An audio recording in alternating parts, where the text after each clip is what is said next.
everyone. I'm reading this book, The Healing Wisdom of Africa by Malidoma Patrice Some. And if you haven't heard of him, he's a shaman from West Africa, from the Dagara people.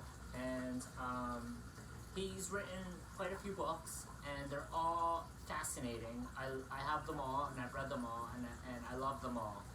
And I'm reading this book, The Healing Wisdom of Africa, and I came across this section called Earth Rituals. And I thought it was really fascinating for the times that we're living in right now, because this book was written and published in 1998, so long before this COVID-19 climate. And what he's written in here is really fascinating, and I'd like to share it with you. So I'm going to read some sections of this book of Earth Rituals, because I think it's really appropriate for our current climate. Earth is where we belong. She is our home. She gives us sustenance unconditionally and makes it possible for us to feel connected. Earth is where we go to and where we depart from. This means that she sees us in a way that no one else can. The nourishment and support of Earth Mother grant us the feeling of belonging that allows us to expand and grow because we feel strong. Our well-being depends on this feeling of belonging. And perhaps this is why each of us fosters some type of territorial instinct, wishing to protect that which nourishes us. Earth's protection reflects her undivided commitment to us. We, in turn, protect her because she defines us and provides us with abundance of resources. Earth rituals greatly emphasize the sense of belonging, self-worth, and community, and including all forms of relationships. They serve as an opportunity for a group of people to demonstrate their ability to give attention, love, appreciation, and caring to an individual who needs it badly. This is how certain psychological illnesses are healed. Our womb is the earth. It is our place of origination. Feelings of absence, of being out of touch, any form of alienation, anonymity, and purposelessness, all are symptomatic of disconnection with the earth. No other element can heal the hollow psyche in search of fulfillment, and for such situations, earth rituals are required.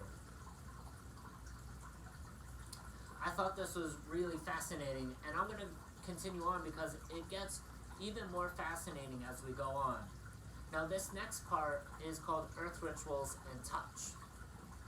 And it gets really interesting seeing how the Dagara people see Earth and the power of touch, and then seeing the despair of this pandemic climate, the social climate that we see worldwide.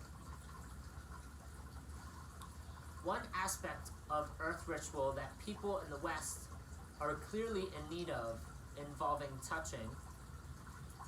Human hands carry a huge amount of healing energy, provided that one is aware of the kind of mental alignment that must accompany their touch. Our hands are healing instruments that must be treated as sacred. Many modern psychological and physical illnesses are linked to energetic depletion due to touchless surroundings. When the individualism of the West results in physical and emotional isolation from others, it is, as it often does, people can become so starved for touch, their need can translate into severe physical illness. Isolated from others, people become afraid of touch, especially unsolicited touch. but a person's level of concern about being touched is almost always proportional to his or her need for it. There is a deeply sacred dimension to touch, and therefore a ritual that authorizes people to touch one another allows them to relax in a sacred context. So there is a need to reacquaint people with the sacredness of touch. In my village, for instance, children spend their early years on the backs of their mothers or babysitters. Wherever they go, they hang on their back comfortably, enjoying the warm protection of their guardian's body. At night, they sleep in the same bed with their parents. This continuous availability of touch nourishes something in that person's psyche that is fundamental to the future sense of community. And let's think about the Western world or American culture.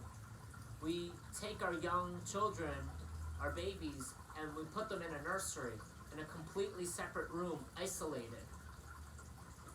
And here we are finding ourselves in a societal climate where people are getting ill and everyone is isolating themselves from one another. Now, I come from a Korean background, a traditional Korean household, and in Korean culture, the whole family sleeps with each other in the same bed. And as a child growing up, I remember sleeping with my grandmom and my grandpa, sleeping with my cousins, sleeping with my mom and my dad and my brothers, and sleeping with my brothers up until and through high school. And it's just a different way of living. It's just a different perspective, and that's how I grew up. And so I'm going to continue and share a little bit more because it gets even more interesting. The person later becomes aware of what a sense of belonging is and can't think of himself or herself outside of a community without other people. I believe strongly that people who crave community in this country also crave the healing touch of human hands. The road to a real sense of community begins with the ability to restore the amount of touch that the body has been denied since the beginning of its human journey. The craving of the body, for which is vaguely known as love, corresponds to the need for filling up the great hole left in the psyche by a lack of tender physical contact. Restoring touch will help make it possible to stay in touch. And I think what Malidoma is talking about in this book is real physical touch. I mean, we are a herd species that operate and think within a collective consciousness. We are separate, but we are also one. And there is some intelligence to this collective consciousness and this herd mentality. And I also think that there is an intelligence to a herd immunity. And I'm going to continue because I think that it gets even more interesting. When people get together, the initial enjoyment of the encounter comes from their psyches touching one another energetically at close proximity. I have noticed among Westerners, however, that the intensity of the need for connection with another person competes with a powerful ambivalence about touch that often leads to an exasperating shallowness of communication and interaction. One sees this quite literally between two people who love each other but who are in conflict. They fail to recognize that their difficulties may have nothing to do with one of them being wrong about issues between them, but rather what they are really troubled by is a lack of being touched. The lack of touch is the greatest source of grief in modern culture. poor self-esteem and shrinking of a person's sense of identity can be traced in part to a lack of touch. So, as I read this and as I ponder the current social climate that we are all experiencing and living in this one collective under Mother Earth, it's really interesting to see how we behave and how there's different streams of thought and different ways of approach, and I wanted to share a different perspective with you guys from this book, Healing Wisdom of Africa by Malidoma Patrice Somé, because mainstream media, mainstream culture, and social media loves to perpetuate this narrative of fear and isolation and separateness, almost as a virtue. And I share this with you to share that there is another way, there is another perspective, and it requires us to let go of the fear and to remember that we are not separate, but we are one. And so I want to end this video with this powerful quote. It says, "Come, listen to the earth with us. For those who have learned to hear its song, the earth can soothe the troubled heart, refresh the weary, soften the hardened, and redirect the lost." And this quote is by Steve Van Mater from his book, Earth Speaks, from the book, Healing Wisdom of Africa.